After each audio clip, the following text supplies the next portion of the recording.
Welcome to Business Innovators Radio, featuring industry influencers and trendsetters sharing proven strategies to help you build a better life right now.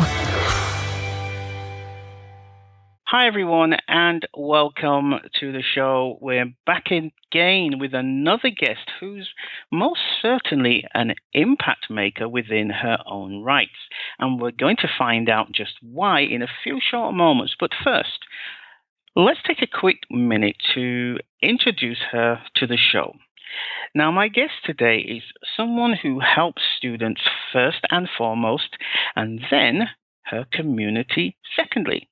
Although community and industry needs allow her to custom tailor her curriculum to meet the needs of the community and industry, it also allows her to provide her students with new skills that assist them with their careers. Additionally, she's a culinary arts hospitality educator of 10 years, former Culinary Educator of the Year from the National Restaurant Association, and has 25 years' experience in the culinary industry. She's also a former restaurant, bakery, deli, pizzeria, and catering establishment owner on Long Island, New York, and previous food production manager in New Jersey healthcare. And she's here today, ladies and gentlemen, to talk to us about some of the problems, some of the obstacles, some of the misconceptions, the pitfalls, and fears surrounding the individuals she has a true passion around helping the most. So please, welcome to the show from Sussex County Technical School, Chef Lynn Bourinaris. Lynn, are you there? Yes, I am. Good morning. And good morning to you as well. I am so looking forward to this interview with you, Lynn, after doing a little bit of research and seeing the fantastic work that you're doing over there in America, in New York, and in your local area. I'm sure this is going to be an interview that's going to offer a lot of great information for our listeners. So are you ready to get started? Shall we ramp things up? Absolutely. Okay, so let's set the tone for the rest of the interview, Lynn. Can you just briefly describe in your own words, who is your perfect prospect, or who is it that you have this passion around to help? Well, I would say it's our youth. We're a high school, so we have age 14 through 18-year-olds. And being from industry, and I say pretty recently enlisted to teach, I know what it is as a business owner that we were always looking for and what the employees were missing as far as certifications and things. So when I got the opportunity to teach, I found it a passion of mine to make sure that the current youth that are exiting our school here and our program, that they would be a big asset to any establishment that they went to apply for, being that we get them certified and tools that it's a win-win for both the student, leaving with a management certification as well as the employers. Great. So let me just see if I understand you correctly. So the people you help the most is twofold, right? You work with youth and you prepare them for the workplace, but you also work with businesses who are looking to hire these young people who are coming out of your institute. Have I got that correct? Yes, that's correct. So we have a lot of we're in a resort community up in Northwest New Jersey, very big ski resort area. And it's a win-win because they're always looking for help, especially during the festival times and in season. And our students, even though they're young, they do have quite a bit of experience. So that's why I like that it's a win-win for both. But I want to make sure that when our students leave, they're not just leaving as a high school student. They're leaving as a tradesman. Okay, right. So let's talk about, from the students' point of view, some of the common obstacles that prevent them from being hired by these local companies that you work with. What are 2 to 3 common obstacles that you come across on a regular basis, Lynn? Well, the big one is a misconception of youth. And, that creates a lot of apprehension when you try and talk to business owners to actually giving the student a try because they're very young and they're worried about that they won't be on time for work. Typical teenage going to put the boyfriend in front of their job, which is it is a big concern. But with our students, they are very dedicated and they do have that passion. We all share the passion for the hospitality industry. So that's one misconception as far as the youth with our school and our program. And another one is just simply the fear. The students, they're afraid to take that leap and move away from their comfort zone. They're here with mom and dad. They're here in a rural, beautiful farming community. And to go down into the cities where they can make more money, they do have a big fear. Yeah, I could imagine that as a young person leaving, as you say, that comfort zone, that could be, just the thought of that could be quite intimidating for them. So that is a good segue into my next question then, Lynn. In terms of the young people that you work with, what are a couple of popular misconceptions they may have about working in the hospitality industry and about being employed or even going to an interview? What are some of the misconceptions that actually prevent them from achieving that outcome? Well, I would say one of them would be that our students, they think they're on the bottom of the ladder just due to their age. And the truth of that is that they do leave our school certified in Serve Safe Management program, and they do have over 450 actual hours of work experience. We have a restaurant here on campus, as well as we do catering, and that's on a weekly basis or a daily basis when it's as far as our restaurant goes. So the kids are really more experienced than a lot of people that are in the kitchens. So that's a big misconception. Are there any others, Lynn? Any other misconceptions that could prevent them from taking that step towards stepping out into the workplace, just giving themselves that chance, because they've spent all this time and all this energy into getting the certification, but I just really want to crush any kind of things which they may have bought into that they see as reality, but at the end of the day, it's simply not true. Are there any other things that you can expand on for us, please, Lynn?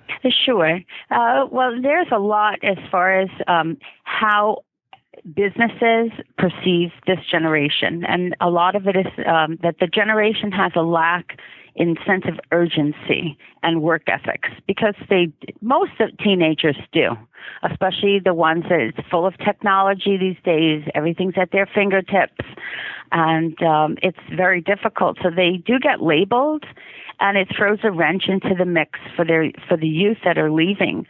So we do teach them to have a strong work ethic. If they were a place of business, we tell them to make believe it's their own restaurant. Actually, they do have a schedule where they're owner for the day. And they have to reconcile bills and look at their employees if they're using cell phones and things like that. So we do train them. And again, all of our instructors here were business owners. So we know exactly what's going to trip them up and what our owners are looking for out there. So that is a big misconception. If you look at regular high schools versus our vocational school, they leave here work ready. It's not that they're leaving and they're that, no sense of urgency and that they don't have the experience our kids have. So could you name just some of the things that you do within your school that gives them this hands-on work experience that justifies what you're saying, that they're different from other school leavers who are leaving school without these hands-on skills? Could you just share a little bit about what you actually do within the school to do that? Absolutely. Well, our school as a whole has 22 vocational programs. I'm just in one of them, but I'll speak, of course, about mine. So we're in the culinary hospitality component, and we have 3 shops. So we have the front of the house, which is my shop. I teach hospitality management, also customer service, and just serving and fast food, grilling, things like that. They also go into the bakery because we rotate every 60 days. So the students move from my room to the bake shop. We have a full commercial bake shop. So they're learning to do all the pastries, breads. They do wedding cakes, and they've actually won 3 years in a row state competition for the wedding cake design. And then they move into the back kitchen where they do meat fabrication, soup, stock, sauces. But we have the latest technologies here. I have point-of-sale touchscreen cash registers as well as property management software that trains them for hotel guest check-in. We do have the restaurants, so they are cashing out customers. They do menu development as well as resume development. We have partnerships with local businesses in the community where once a year they'll come in and do mock interviews. That's called Partnership Day, and they'll come in and interview the kids and give them feedback, positive and negative. So the kids really do get a good grasp in 4 years that we have them in our program, and they leave here, and by the time they're seniors, they're running that restaurant. So, Lynn, when you look at the kids who leave your institute and you know they're fit and they're ready and they're able to enter into the workplace and add value to the workplace, what is your biggest frustration when you speak with business owners within your local community and you let them know, hey, come on, we've got these great kids that have spent all this time and all this energy, all this effort to get themselves certified. What's your biggest frustration? What do what's the general feedback you're getting from local business owners? Well, a lot of local business owners, I do have a partnership with one of the largest resorts, and they're fantastic to our students. But we do get a lot of new kitchens opening, new restaurateurs, new catering establishments that will call. And because they're young kids, they just assume that these kids are going to work for free. And they say, we're going to use them as an externship or an internship, but we're just giving them the experience. Well, if you want to do stage, you do stages along with your education. That's usually in college.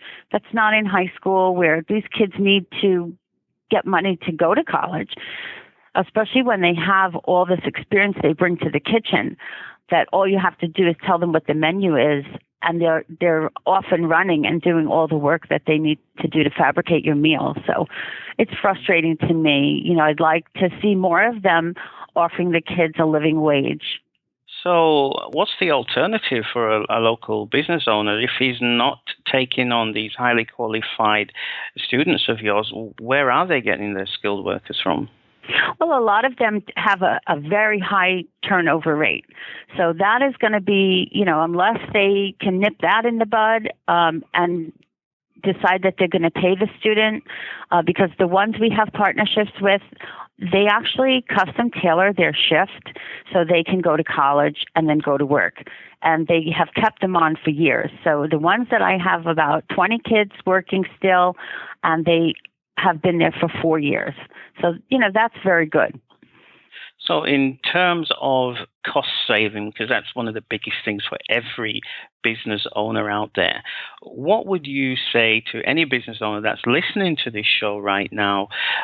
What would you say is their biggest advantage in hiring one of your students over somebody who is unskilled?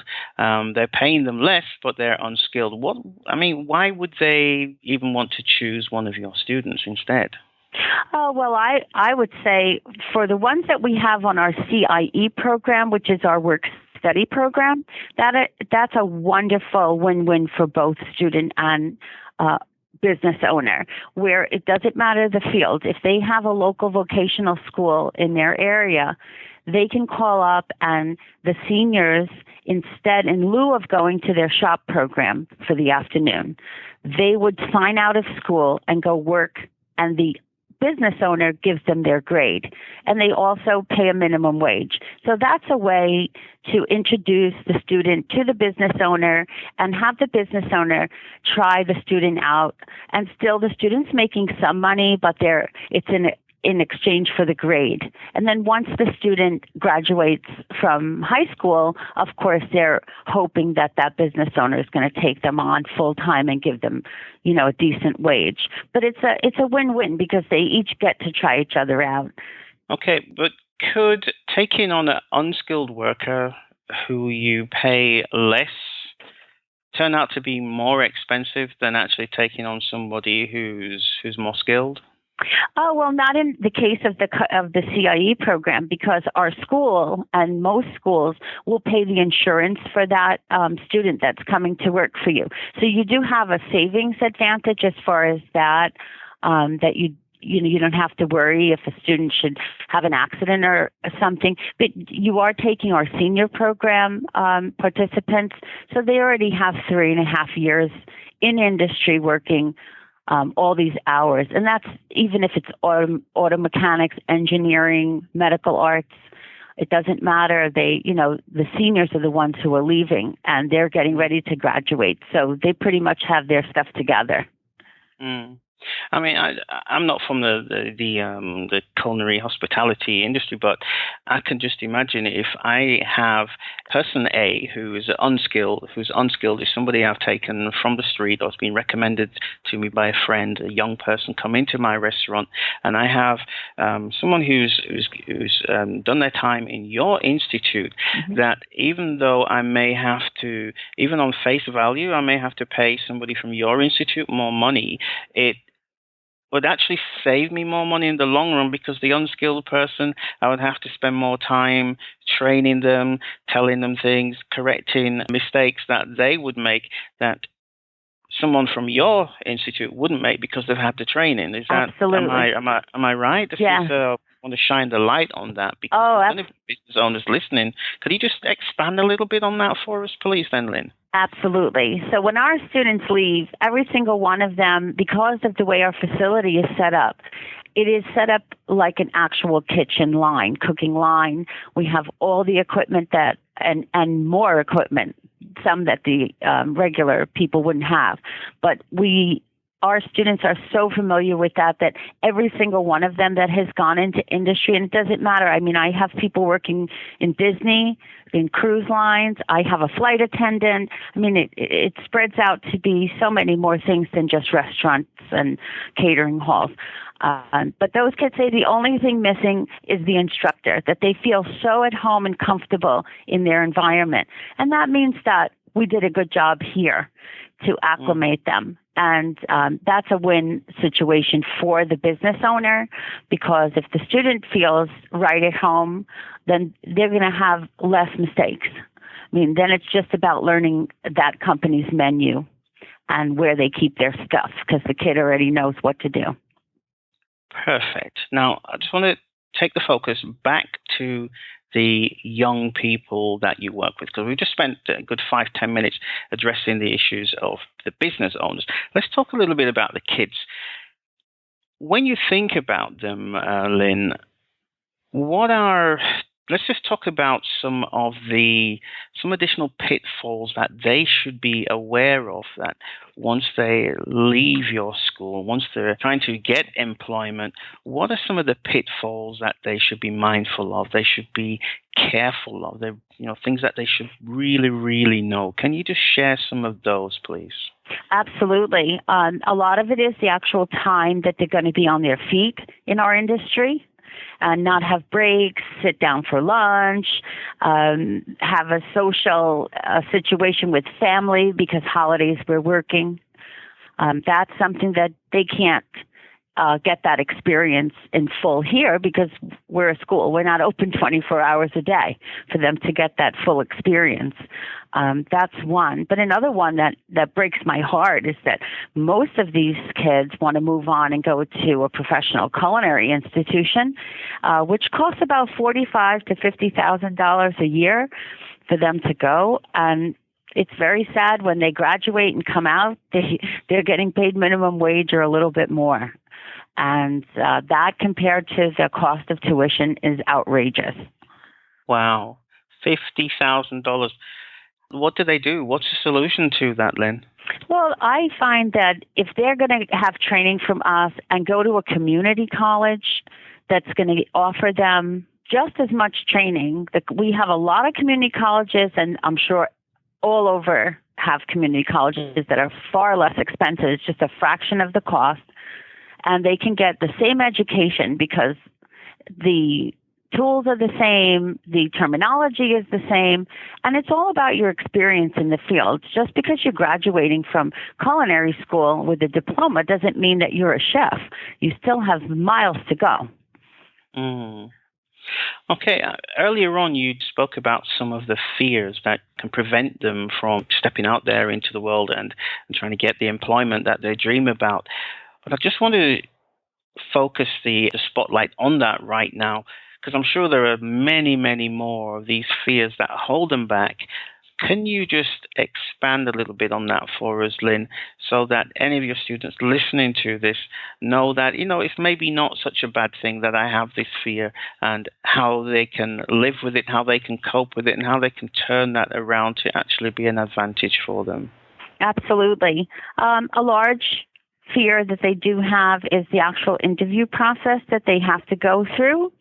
So that's why and I would say to anyone listening, get yourself a portfolio put together, have some photos of your work that you've done, and be prepared when you go in for that interview, and do research about the company you're going to see so that you can ask questions of them as well, and you'll be more comfortable, especially when you can show all the achievements that you've done. Like our kids go with their certifications and photos of work and food they've created, as well as menus. So once they get that positive feedback from the person interviewing them, they do have that sense of confidence and they relax. But another common fear that they have is just making mistakes in general. They worry when they go into a business, if they make a mistake, they're going to feel embarrassed or humiliated. And we do work on that all through the 4 years here. I mean, this is why they're here. They are here to make mistakes. And we're not computers. This is, human error happens all the time to everyone. So what do the business owners that you speak with, what do they say about young people coming into their organizations and the mistakes they make in general? What's their attitude towards that when they speak with you about some of these fears? Well, we're very lucky that they love our students, and the mistakes they make are minute compared to some of the adults they have working in the kitchen. For example, we have a lot of immigrant workers working in the kitchen that might put sugar in the salt bin or vice versa, right? So that happens all the time. That can be devastating when you're preparing food. But our students, if it's something, it's a broken glass or, it's very small things that they're making mistakes. So we're very lucky that they are very happy with our students. I just still want to stick with this point of fears, but let's switch it over to the business owners. When you speak with them, Lynn, what are some of their biggest fears and concerns about working with young people? I know you touched on some of them earlier on, but there must be some more out there. So let's address some of those from the business owner's perspective. Well, the business owners, they're always going to think that a young person is not dependable or reliable because they're going to get a phone call from a boyfriend or girlfriend or there's a party tonight. And most normal kids are going to take the party route and call out sick. They don't have a family to take care of, so they don't care. And we're very tough with these kids. And you can imagine, we have these kids for a 90-minute block, 5 days a week for 4 years. So Wow. We are very, very strict with them. They don't know how much we care about them until they leave our establishment. I mean, they know we care, but to know why we did it, it doesn't really click until they get in the workforce. So that's why, I hate to sound biased, but I'm very proud of our students and their work ethic. But as a business owner, before I came to teach, I saw the whole other side, the kids hanging out and not dressing properly and being on their cell phones, when they're working, that's stealing time because you're on the clock. They don't get that. So I just want to make sure I got that right. Did you say 90 minutes a day, 5 days a week for a whole year? Was that correct? Yeah, for 4 years. 4 years? Yeah, oh, my goodness. 4 years. Well, can you send a few my way? Sure. They'd love to go across the pond. they must be experts. I mean, that's a tremendous amount of training. And they love it. And we also, every 2 years, we go to Europe and we cook overseas.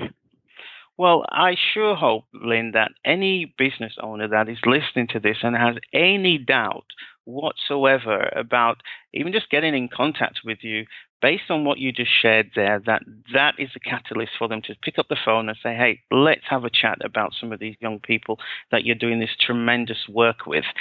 So moving on, Lynn, and this always sounds like an obvious question when I ask it, but I'm going to ask it anyway, and it's going to be a twofold question. Why would the young people that you work with, first of all, from an emotional perspective and also from a logical perspective, what would be their reasons for wanting to achieve the outcome of getting into the workplace and working in the hospitality industry? What were some of those emotional and logical reasons? Well, I think that they really want to achieve a good outcome. They all need to face, their common fears to grow in their new environment. They want to learn from the mistakes that they've made along the way of the 4 years, just to become their own unique individual. A lot of them really want to be business owners. They want to own a bakery. Some want to be on television, and we've had some be on television. I mean, there's so many things that they want to do, and whether it's realistic or not, they're very young. Some of them might change the career path, but there's so many opportunities for them out there in hospitality in general that just having those skills, both hard and soft, that we instill in them, they could work anywhere. And name some of the kind of things that actually happen when they achieve that outcome. Have you got some examples for us, Lynn? That happen in which way, you mean? In terms of what effect does it have on their life? What changes? Well, I would say that, and again, we're going to go up to the rural area up here where there's a lot of dairy farmers, and these kids, they're very hard workers. Before they even come to school, they're working on their parents' farms. So it gives them an opportunity to get out of this rural environment and really make it for themselves. Like I had told you, I have a girl that's a flight attendant. She flies all over the world, and her parents are so proud of her, and she works corporate. So she's doing really great, and she's making a great living. We also have some people working in zoos and doing the diets for the animals at the zoo, as well as the healthcare, just doing nutritional services and dietetic services. And they come back and talk to our students that are here now to explain to them that you can really reach for the stars. You can go out there, and if you like photography, you could do food design, food photography, marketing, merchandising. It's just an enormous field. And I always hope that the kids, take the bull by the horns and go and run with it to really make something special in their lives. So, Lynn, you've shared a lot of great information so far. The listeners certainly know who you work with, who you have this big passion around helping. You spoke about some of the most common obstacles that they face and the popular misconceptions that they may have bought into, whether it's true or not true. You've also addressed some of the pitfalls that they should be aware of and the fears that hold them back, as well as some of the emotional and logical reasons why they would want to achieve their desired goals.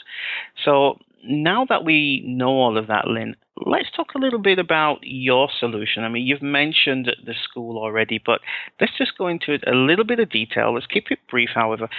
What is it exactly? Does it have a name? Does it have a brand? And what made you come up with the idea? What inspired you to help these kinds of people, these young people that you work with today? Oh, well, my inspiration comes, like I said, explained before, as a previous business owner, and knowing who would come and apply for jobs for me, and just all the different scenarios I faced with them. Who's calling out tonight? Who's faking sick? It's just a never-ending cycle. And in my own community of business owners, it was just everywhere you went had the same thing, where if you hired an elderly person or a retired person, you had someone who took a lot of pride in their work. They never were late, very dependable. So that's something I wanted to give and instill in my students.